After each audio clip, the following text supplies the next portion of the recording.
How are you? Welcome back to the Snap Off channel. Do you have a 2002 Lincoln Navigator or Ford Expedition or similar year with a 5.4 Intec that needs a alternator replacement? Don't pay someone else to do it. Do it yourself at home. I'll do it with you. With a few tools, you can get this job done for under a couple $100, which is mainly the cost of the new alternator. All right, we need an 8mm to disconnect the battery and to take it out if you want to take it in to test it. You need a 8mm to get the intake off, maybe a pair of pliers or a screwdriver to pop some sensors off, and a 10mm to get the alternator out, and a 1/2" drive breaker bar or ratchet to loosen the serpentine belt to remove it. And you need a pair of pliers or vice grips large enough to get that hose clamp. If you don't have any of these tools, this job will probably save you enough to get all of the basic tools you would need to do this job anyway. So come on, let's get greasy, dirty, sweaty, and get back on the road.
To loosen the serpentine belt, you want to stick a 1/2" drive breaker bar into that hole right there in the side of the tensioner, like I have here.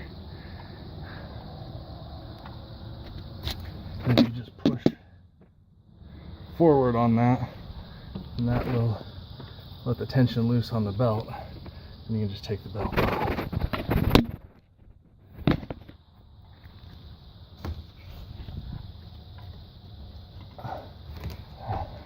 Hang on to it if you don't want to lose the routing, and just zip tie it. To get the alternator out, first one I want to remove these outside wing bolts. This guy right there, and there's another one corresponding on the other side. That guy right there. To get him, this is what I use: Pittsburgh Pro Chromoly wobble extension. Well, it's this wobble, and then this is a Pittsburgh Pro Chrome Vanadium impact swivel, and I don't have an impact 3/8 10, so I just use this cheap power built. You see how much of a corner that can go around. They get mounted on that.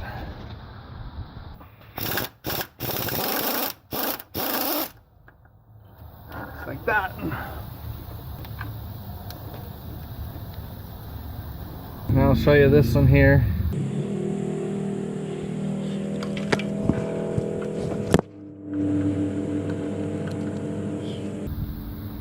That's how I'm getting that down in there.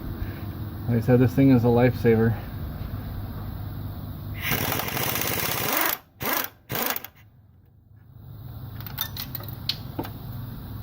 Hit floor.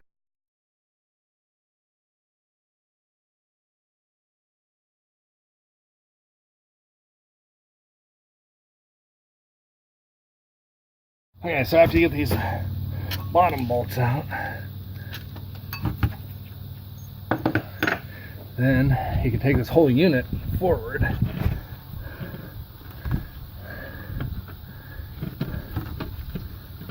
Which makes these other two guys easy to get to. But you will have to take this off. And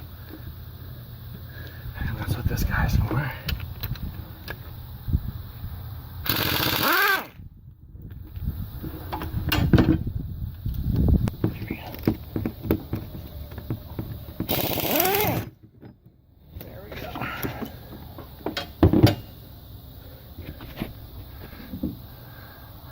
And just fish that piece up out of there. The last thing is just going to be to disconnect these few connectors. To get this one, you just pry up with the screwdriver on the end of that. Pull it on off of there like that. Basically, I'm just prying up on that in there and then pulling. To get this big electrical connector off, you want to use a little bit larger flathead screwdriver. Just come in here from the side and give it a little bit of twist until you feel some plastic bend tension, and then pull off backwards. Don't pull on the wires.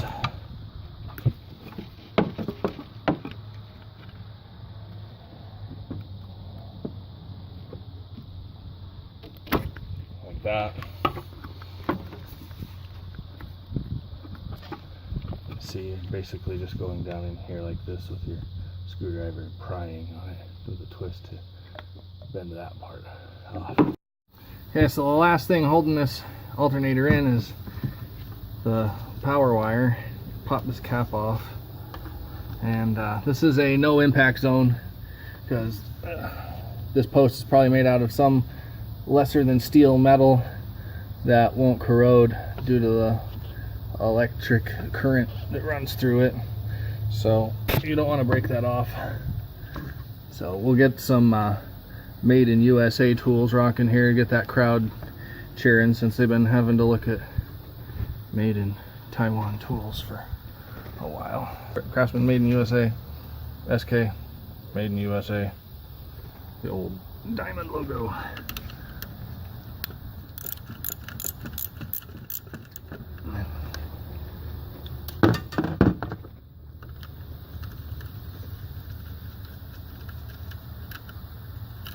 Take that guy off. Pull this off.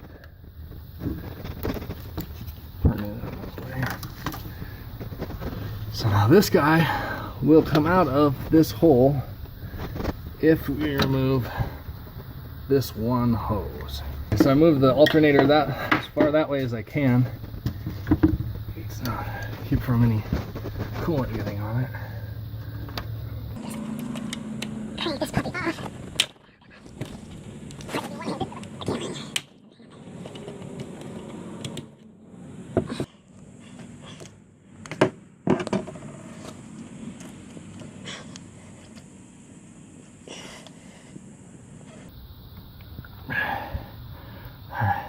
Point that up and hold it out of the way so it doesn't dump its coolant out. Okay, I'll try to show you without getting in the way how to get this out of here. Just bring it up, turn it 180 degrees in place right there, so the pulleys point toward the back of the car, and then you can pull it right on out of there.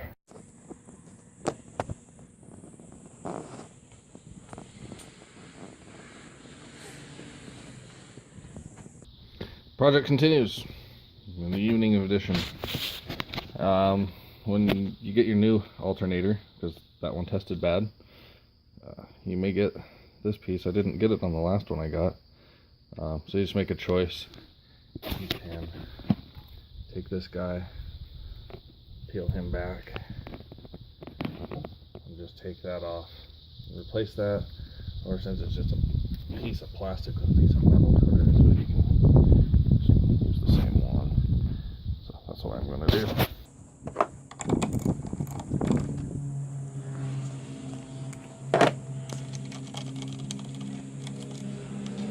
Put this back in this way, pulley pointed that way.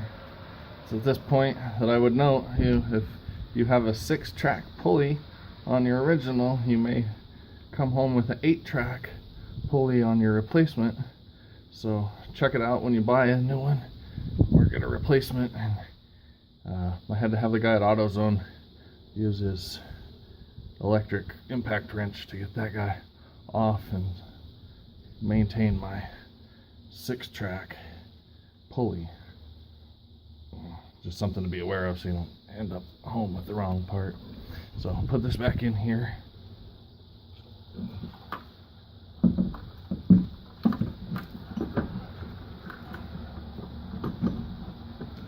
That pulley, it's got to go between this pipe and this, and then it'll just go right back in there far enough that you can then spin it in place.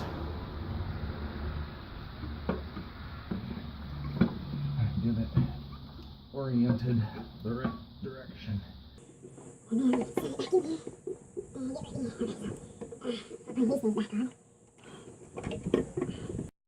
Helps you have a step stool. You can step up these guys back in reverse order of disassembly. This guy goes in there first. There's a key right there to make sure you got it rotated all the way down in there before you crank it down.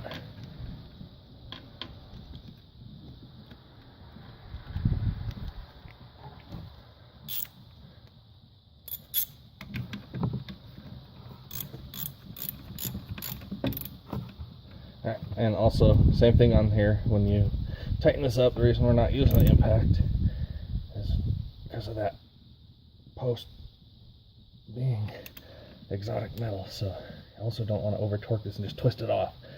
You just want to get it good and snug so you know it's not going to rattle off with the engine vibrating or going down the road vibration.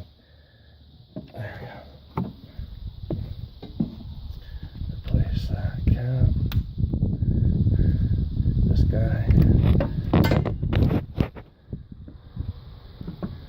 right back in there until you get that click. This guy right here, right into there until you get that click. And that's the wiring. So what I'm going to do now is just set this back up in that hole a little bit, and I can get to these front wings. Put this bracket back on.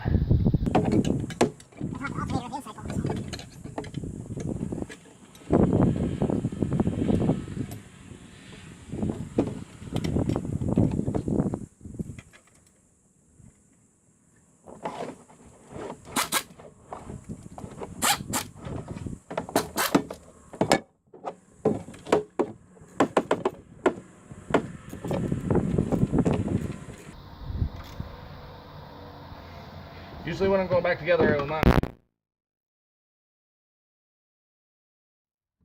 a feel for how tight everything is. That way, when I'm going down the road, I don't have to doubt, did I do that long enough? Did I do it hard enough?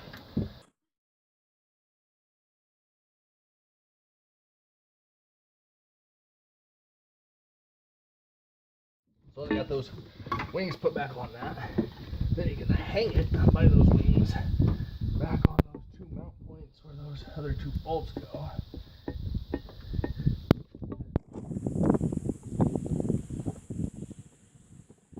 Start with fingers so that way you know it went in correctly. So you didn't get it in there cross-threaded and then hit it hard with a rattle gun. It ends up costing you more time than the job. These things are mandatory. Without dropping this time.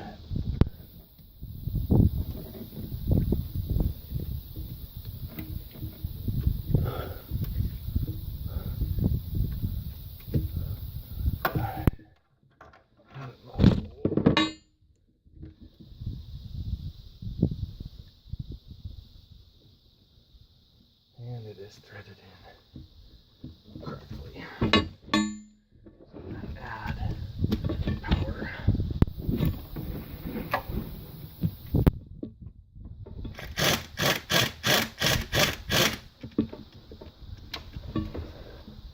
Set that up a bit.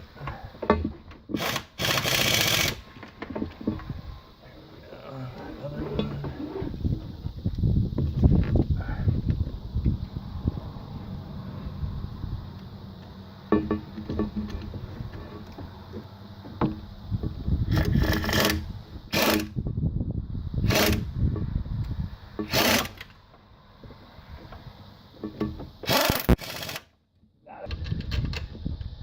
I'm also a big fan of getting all the bolts started before you really sink down any single one of a unit. That way you can have some ability like this just to wiggle.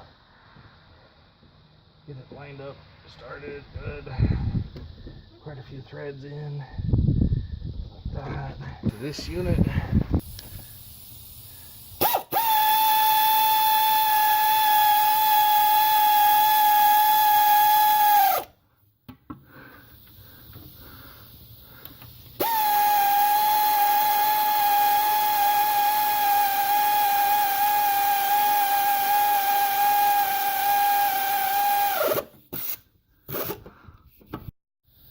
So now I'll go back and visit these guys with the hand ratchet to verify tightness, exactly OEM torque spec. Check that guy using the ratchet on that same apparatus. They can get right down in there and turn it. Without that thing, I don't know how you would get that out of there. It would be like doing a micro turn with an end wrench maybe, or you'd be pulling this whole manifold off. So with that right there, it's in there, it's on there good, no questions asked.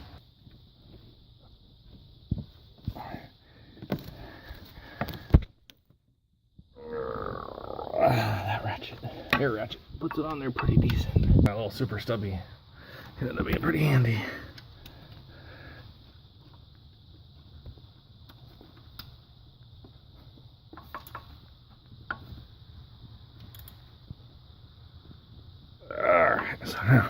So those are all torqued on there.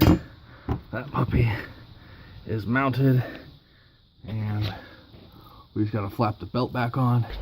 Tool talk and a side, and then we'll get this alternator making current. Serpentine belt routing. To install belt, use lift lug and rotate tensioner clockwise. Anybody out there want to venture a guess? Lift lug? To me, that sounds like use the lug wrench from the car. That is this here with that hook and the 13/16. But there's no way that's hooking to that tensioner in any way. It's not going around that side of it. And see, that the other end of it there just has that square 1/2 inch drive hole that's not ridiculously deep, but deep enough for a drive tool to get in there. But basically, I think you'd be like trying to pry with it. Every time I put the camera in there, I make shade. I guess like maybe trying to pry this down that way or something. which is strange because what the heck is a lift lug? This is a lug wrench, and the lift is the jack, but here's the handle for that right there, and that's not going to get that done either. So anyway, here's the tool for it that really works great. This costs us a whopping $8.99. I'm sure I used a 20% coupon on this because I go to Harbor Freight whenever I get the chance, and I usually buy one thing, get one thing free. But I eyeballed this type and the Pittsburgh Pro, pardon me, and I decided just to go with the $8.99 version rather than the $12, $13 one because of the head design. This one, instead of coming and having a fork in the end of this piece that holds a little square inside of it, you can see that's just one big rounded gland end, as AVE would say, with a bolt in it that sits between these two outer jaws. So when this thing's twisting, that bolt isn't taking any of the tension. You're basically just got this levered inside of there, and then you're cranking. And you can see how much meat that has on there. So my only complaint would be that they hollowed out that space inside there just a little bit too much and left this with a little less meat than they could have. It really made this a skookum breaker bar. With that being said, and this chrome vanadium generic made in Taiwan breaker bar is a headache saver. This one's 1/2-inch drive, and even if you don't have 1/2-inch drive tool stuff yet, like I didn't for a very long time, get that, one of these reducers to reduce you down, because there is not much that's going to argue with 2 feet of leverage. I haven't had any problems getting things off since I got a hold of this thing, and for this job it's great. Put it in that into there. It doesn't go in ridiculously far, but it will go in there, and then you can push and pull tension on that and just splice and flip it on that. All right.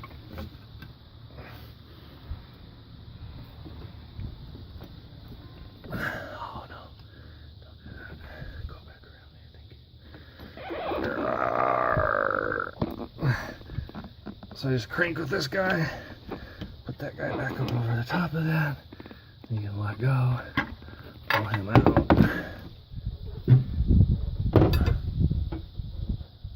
That's not the prettiest, but at least it went back in. If it didn't and pop back out, you just have to put it back in there and do it over again. But that looks horrible. As soon as I say that looks good, you can see that aside, and I gotta fix it. That's another thing. Don't just clamp it on there, flap it on there, walk away. Go ahead and double check yourself, doubt yourself a little. Make sure you do it right the first time. Because if you're gonna try to save money doing easy repairs like this yourself, the last thing you want to do is cost yourself a whole bunch of money and headache and time making a rookie mistake. That's why I like these YouTube videos. It's always nice to have someone else do it in front of you, take it apart, you see what it looks like on the inside, and maybe make a mistake or two so that you don't have to. Okay, so I'm going to hook the water pipe back up, leaving it under that.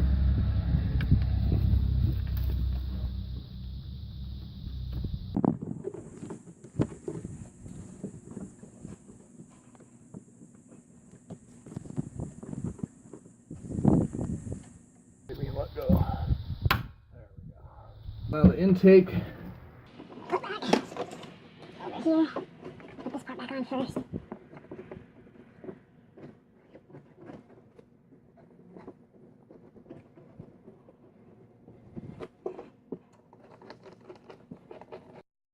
Alright, well my phone ran out of space while I was recording, so I'm obviously a professional at that.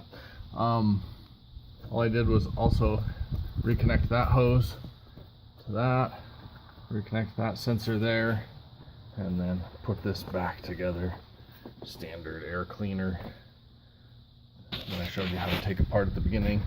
You just line it back up and snap that guy back down and back together. And also put those guys back in that holder.